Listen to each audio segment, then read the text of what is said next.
咁啊，大家好啊！今日咧同大家分享呢接送嘅 Tiny 微影嘅會員限定嘅郵政局啊，係咪郵政局啊？係啊，會員限定嘅郵政局係啦。咁呢個係會員限定啦，係啦，你都係限定版㗎啦，都係。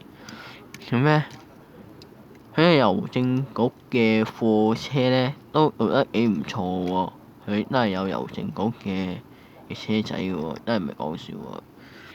咁啊，呢個會員限定嘅郵政局呢，咁我呢就放大嚟睇下啦，係啦，大家睇唔睇到？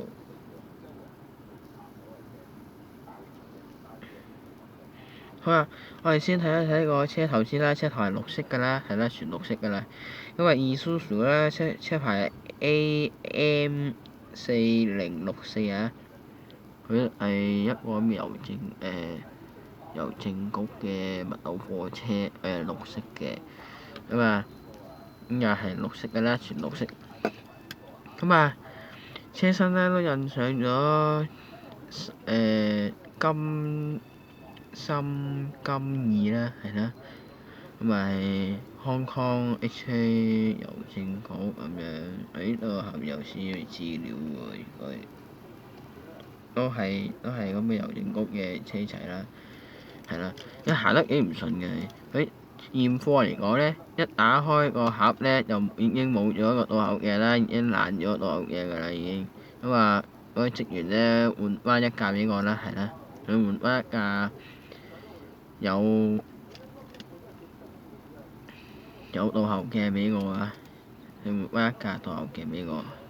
驗貨嚟講咧，初步驗貨嚟講咧，咁咧佢係咧一打開已經冇咗個倒後鏡㗎啦。我特登睇到嘅，特登睇咗佢換個架俾我。